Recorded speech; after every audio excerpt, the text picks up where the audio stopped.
이 영상은 10회 리뷰 영상으로 최수연이 갑자기 원나잇을 하게 된 이유와 신혜영이 손등을 긁은 진짜 이유, 그리고 작가가 진짜 하고 싶었던 숨은 이야기로 구성되어 있습니다. 그럼 지금부터 시작해볼까요?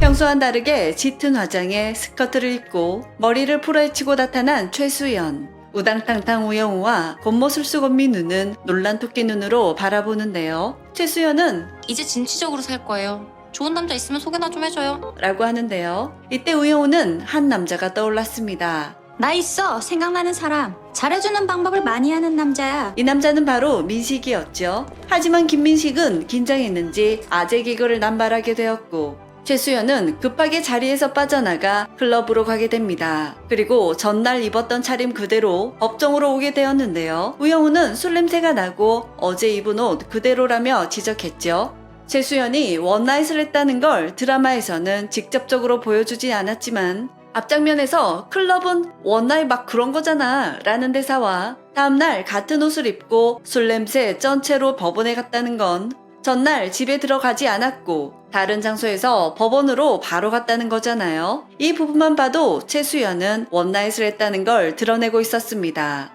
아니 이 장면으로 최수연의 캐릭터를 붕괴시켜버리다니 이 장면이 정말 필요했을까요? 최수연은 왜 갑자기 원나잇을 했을까요? 이상한 변호사 우영우의 작가는 빌드업을 잘하는 분입니다. 빌드업을 잘하는 작가가 이렇게 한 방에 캐릭터를 붕괴시키는 장면을 넣은 이유가 있지 않을까요? 사실 이 영상에 대한 글감은 바로 떠올랐는데 주제가 딥하다 보니 영상을 만들지 말지 고민했었습니다. 하지만 우리가 자폐에 대해 잘 알지 못했지만 우영우를 보면서 많은 부분 알 수 있게 되었고 알게 되니까 이해하게 되었습니다. 그래서 작가가 진짜 하고 싶었지만 드라마라서 딥하게 다루지 못했던 부분을 이야기할까 합니다. 최수연은 하루에 몇 번의 소개팅을 하고 클럽에 가서 원나잇까지 하게 됩니다. 반면 신혜영은 남자를 만나는 것 자체가 어렵습니다. 그리고 11화에서 나온 내용을 보면 최수연과 원나잇한 이 남자는 제비였습니다. 양정일은 신혜영과 사랑을 나눴고 큰 돈을 요구하지는 않았습니다.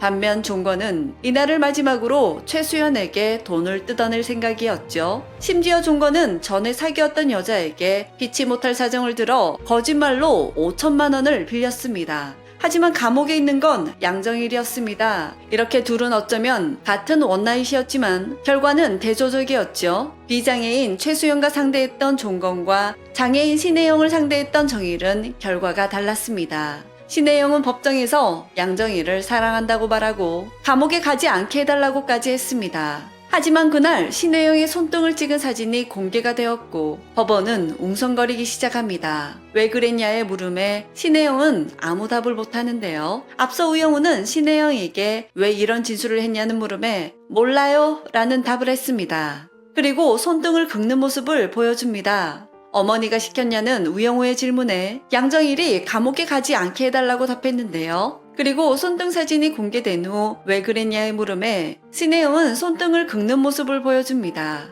신혜영이 손등을 심하게 긁는 이유는 스트레스를 받았기 때문이죠. 우영우가 엄마가 시켰냐는 말에 답을 하지 못했고 이 사진을 보며 왜 그랬냐는 물음에 답을 하지 않았습니다. 이 장면을 봤을 때 양정일과 관계 후 손등을 심하게 긁은 게 아니라 엄마가 자신에게 거짓말을 하라고 시켜서 그 스트레스에 손등을 긁었다는 걸 추측할 수 있습니다. 이 부분은 조금만 생각해도 알 수 있는 부분인데요. 신혜영은 법원에서도 스트레스를 받으면 바로 손등을 긁는 모습을 보여줬습니다. 하지만 이날 신혜영은 지난 3월 12일 양정일 씨와 모텔에 있다 헤어진 뒤 신혜영 씨는 곧장 집으로 돌아왔습니다. 맞습니까? 네네. 집에 도착한 신혜영 씨는 곧장 자신의 방으로 들어가 오른손으로 자신의 왼손 손등을 심하게 긁어 스스로 상처를 냈습니다.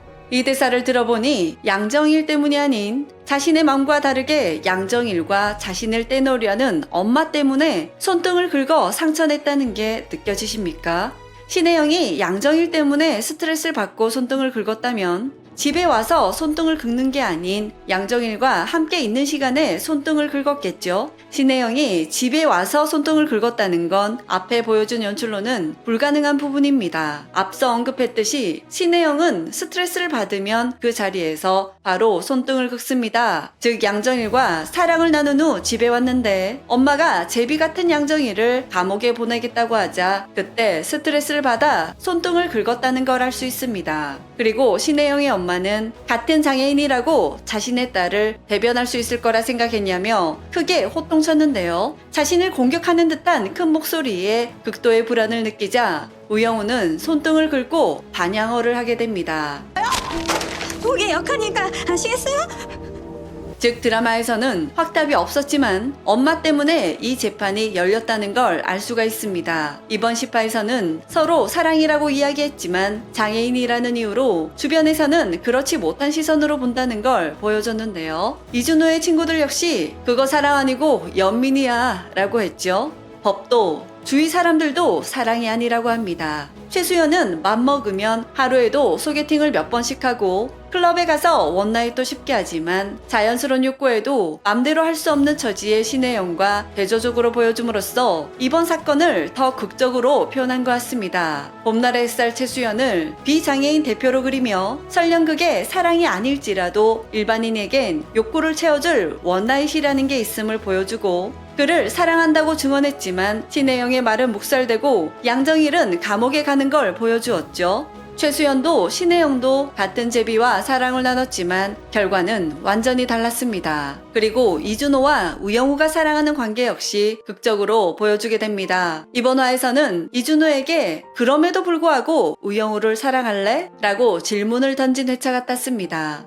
이준호와 우영우가 같이 있는 모습을 보면서 친구들 아무도 그가 데이트를 하는 거라고는 생각지 못했습니다. 재판과 똑같이 이준호는 사랑이라고 하지만 친구들의 시선은 완전히 달랐죠. 결국 이준호는 싸움까지 하게 되었습니다. 최수연은 괜찮은 남자랑 연애 한번 해보겠다는데 상대편은 최수연을 결혼 상대로 보고 나온 거죠. 최수연을 만나기 전이지만 그녀의 아버지 직업 때문에 그리고 최수연도 변호사라는 좋은 이미지의 직업을 갖고 있기 때문에 결혼부터 생각하는 거죠. 서로 다른 환경에서 만나 연애하고 결혼하는 것도 쉽지만은 않은데요. 최수연은 키 그냥 적당히 크고 운동 좀 한 것 같은 어깨에 미소는 부드럽고 최수연이 원하는 남자는 클럽에 있었던 겁니다. 인간이라면 기본적인 세 가지 욕구, 수면욕, 식욕, 성욕이 있습니다. 이번 시파에서 작가는 장애인들의 성욕을 다루고 싶어 했던 것 같은데 디테일하게 들어가면 가족 힐링 드라마로서 불편할 수 있기 때문에 아니 정확히 말하면 장애인들의 성적 욕구라는 주제가 아직 우리나라에선 너무 생소해서 받아들일 준비가 안 돼 있기 때문에 자칫 잘못 건드리면 오해를 살 수 있어 깊게 안 들어간 것 같아 보입니다. 하지만 우영우나 신혜영은 자폐 증상을 가지고 있지만 결국은 사람입니다. 사람이라면 당연히 남자 여자 구분 없이 성욕을 가지고 있습니다. 실제로 이런 사례는 쉽게 찾을 수가 있는데요.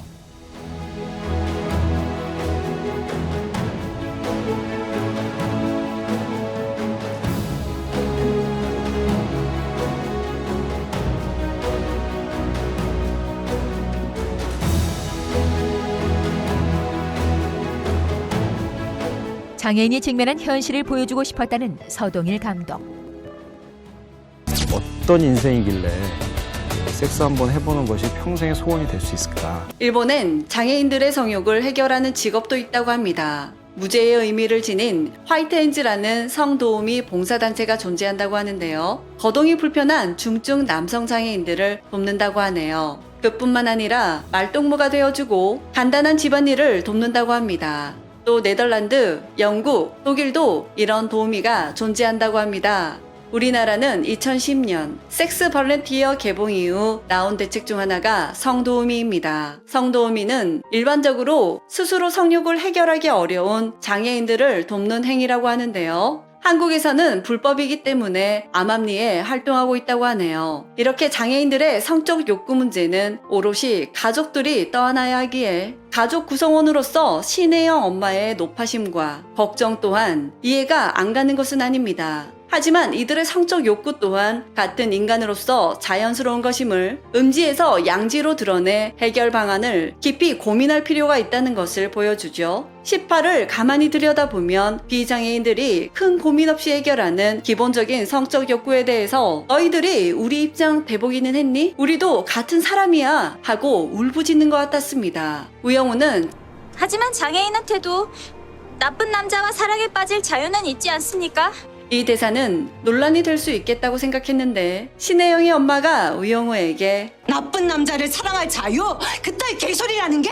이 대사에 대한 답은 어쩌면 장애인한테도 성적 요구를 해결할 자유는 있지 않습니까? 라고 질문을 던지고 싶었던 건 아닐까요? 마지막으로 장애인 차별금지법 29조에는 장애를 이유로 성생활을 향유할 공간 및 기타 도구의 사용을 제한하는 등 장애인이 성생활을 향유할 기회를 제한 또는 박탈해서는 안 되며 관계 법령에서 정하는 바에 따라 필요한 지원책을 모색하고 장애를 이유로 한 성에 대한 편견과 관습 등 차별적 관행을 없애는 교육을 해야 한다고 명시돼 있다. 여러분은 어떻게 생각하시는지 함께 의견 나눠주시길 바랍니다. 이상 두중이는 다음 영상으로 만나요. 그럼 안녕!